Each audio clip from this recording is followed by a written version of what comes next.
Hey guys, Dan Carpini, and we're at GamesCom 2010. I'm joined by Ken Levine, Creative Director on the Bioshock Infinite project, and from Irrational Games. Ken, thank you for joining me.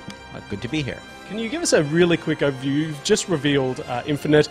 Give us an overview of what fans can expect from this game. Well, Bioshock Infinite is a totally new world.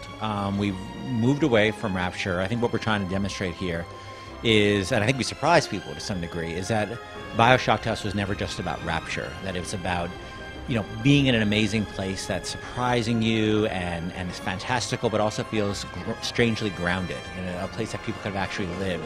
And it's also a place where you have this huge suite of tools that you can approach all the problems, all the enemies in the way of your choosing. And that's very much just what a Bioshock game is. And Infinite brings you to this new world, a city called Columbia, a city in the sky.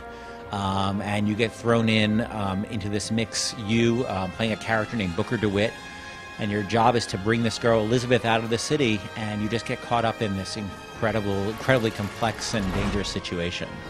Now, just to go back to visuals for one sec, obviously Bioshock had a very distinct tone. It was a fairly moody and dark game. The color palette and the lighting is completely different in Bioshock Infinite. Does that present an opportunity to create mood in a different way? Yeah, I mean, we looked at a lot of films like, David Lynch's films, like you look like Blue Velvet, you look at The Shining, which are very different looking from, you think of traditional horror in terms of, dark and stormy night kind of thing. So, the opening shot of Blue Velvet, one of the creepiest shots in history, is this bright, beautiful, sunny day, this grassy field, backyard, and there's an ear, And we really want to expand, to challenge ourselves and expand our palette. Also, we felt we had explored that kind of, the underwater, dark, murky look, and we thought we were pretty reasonably successful with that, and we just wanted to say, okay, well, we did that. Let's see what we can do in this kind of space. And it's also really important to us that people looked at this game and they said, well, it's a Bioshock game, like you said, but it's not the Bioshock game that I was necessarily expecting, or what I would think of when I think of a Bioshock game exactly. And cooperative play and some twists on the plasmid system looks like it's getting a bit of a berth in Infinite. What can you tell us about those at this stage? Well, there's nothing we said about cooperative play. I just want to be clear about that. There's been some misconceptions about that. Elizabeth is a companion for you, an AI companion for you, and she has some very specific gameplay purposes. This is the woman you go through a lot of the experience with, and she has very specific narrative purposes in the world, but she's not a character you play. In terms of the powers, you're going to have a broadly expanded suite of powers in the game. Both in raw number, in terms of the number of powers, much more than previous Bioshock games, and the ability to work with Elizabeth. You saw in the demo how you could combine your powers with her powers to essentially create all new powers, and on a scale you wouldn't have in previous Bioshock games. And the other important thing is that, and we're going to be talking more about this later, we think that we want to really give a broader number of powers to the player, but also have to have them make some real choices that they have to choices they have to live with.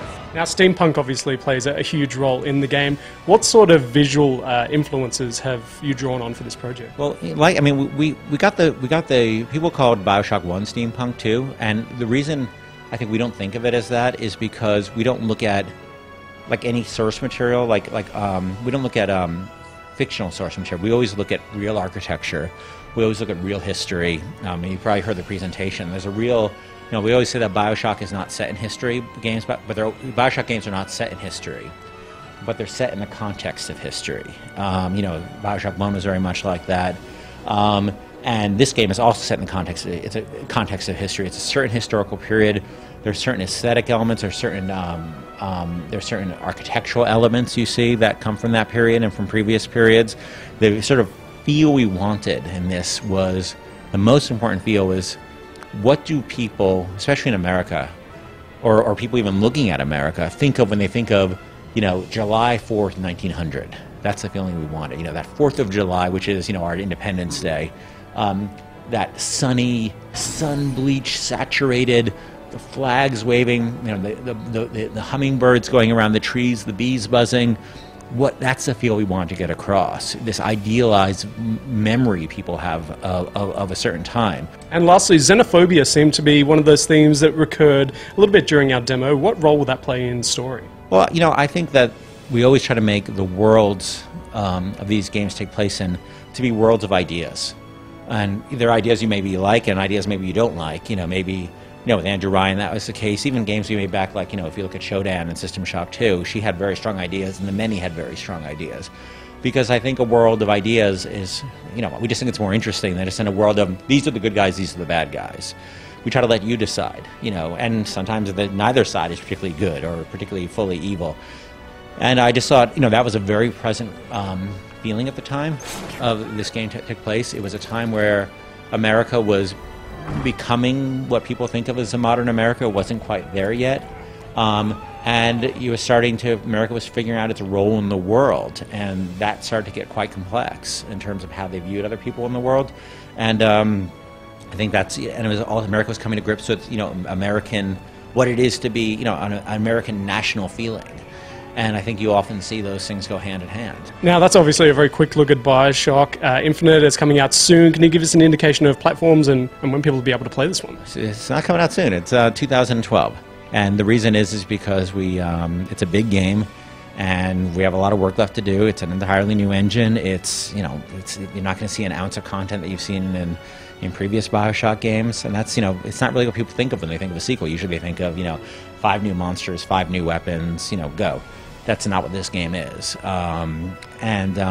Platforms, it's going to be all the major platforms: PC, PS3, and Xbox 360. Excellent, Ken. Thanks very much for your time. And stay tuned to our ongoing coverage from GamesCom 2010.